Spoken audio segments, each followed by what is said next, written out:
Hello and welcome to today's WOOM. Today we're looking at using SQL to improve your date filtering in Koha. So here I am on our demo Koha system. I do a normal search. So this gives me 44 records. Now I'm going to make sure I'm sorted by publication date newest to old, which is quite a common way of setting these up. And you will see that we have 1999 at the top, which is the most modern one we've got. As we go down, 1998, etc. So this is all looking good. Now, if I go to the end of the results here, right to the end of the list, as I expect, I get some older ones, but you'll see this record here has a date of 1986, so it's misfiled. So that's what today's session is about. Why is that? So if I look at this record and I go into the mark view, I can see that it has an 008 field, but it doesn't actually have the date in. So basically what Koha does is it takes, using the mark standard, it takes positions 7 to 10 of the 008, if it can see one, and it puts it into a field called biblio.copyright in the database of Koha, and that's what Koha uses to sort in ascending or descending order, which is what we're trying to do. So if there's not one there, it can't do it. So what we're going to try to do is find out which records are actually affected by running some reports. And in those reports, we're going to use a function called extract value. So what is that? Well, first of all, you have to understand that the catalogue record, the mark data, if you like, it's all contained within one database field, which is called metadata. So if you were to look at that one field, you just see a load of XML. The problem is we want to actually hone in on a particular field, in this case the 008, but it could be any mark field. And this function extract value is really useful for helping you to do that. So extract value takes two parameters. The first one is called field, the second one is called path. The field is the database field. So 99% of the time, this is going to be biblio_metadata.metadata. Now the path, on the other hand, takes this thing called XPath syntax. So that is sort of a language in its own right. We're not going to try and look at it all today, but we're just going to sort of take a dip into it for our purposes of what we're doing. So if you look at in blue, the bit I've got there, the example, that is an XPath statement. And it basically is wandering down the XML document, looking to match these various things in order to grab, in this case, the 008 value. So we've got two slashes at the top, which says start at the top of the records.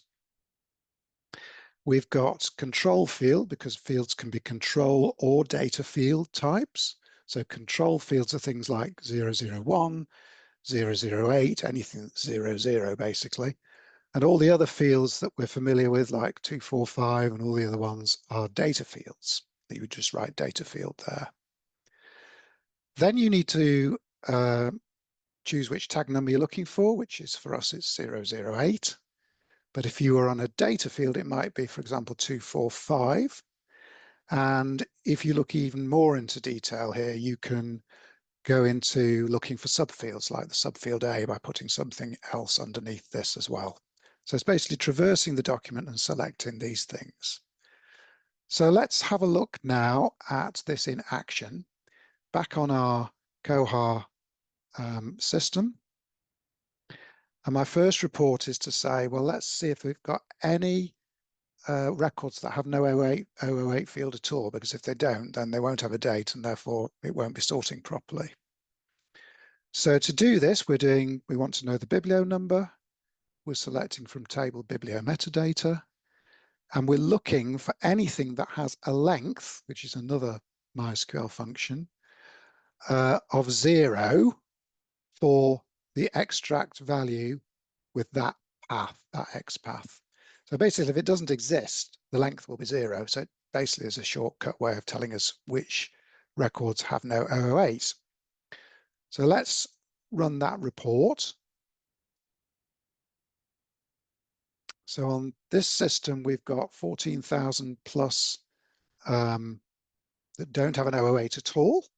So if we have a look at this one here, number 7, and I look at the mark data, you can see we go straight from 001 to 0010. So there's no 008. So these are ones that would want to be fixed. Our second report is about finding incomplete 008s. That's ones where we just briefly go back to our Mark 21 spec. The date is in positions 7 to 10. So if the field 7 to 10 is blank, then we have not got a date 1. So that's what we're going to do here. We're going to say, have a look, and where this time the length has to be greater than 1. So the field has to exist. And secondly, the substring, it's actually 8-4 here rather than 7-3. That's just the way these things work. You have to add 1 sometimes. Blank, blank, blank, blank. So we're looking for spaces instead. So if I run this report now, we get 3,700 odd. And if I click into one of these, and I look in the mark data again, this time we do have a 008, but you can see it's quite short. So we don't, it'd probably be after that S, you'd get the date if there was one. So we've got some records to fix there as well. So in terms of how you fix the records, you've got 2 options. You can either do what I've just done and go in, perhaps have a look and see whether there is a date elsewhere, which sometimes there is. For example, here in the 260C, we've got 1958, so that might be a good candidate to use. And you could put that in the 008 field and save the record. Of course, if you've got 3,700 or the 14,000 we had before, you may want to use some of Koha's batch tools to do this instead. So you'd export those biblio numbers and then export the catalogue data, perhaps use a third-party tool like MarkEdit to resolve the problem, and then import them back and overlay them, matching on the Koha system number on the 999 field usually.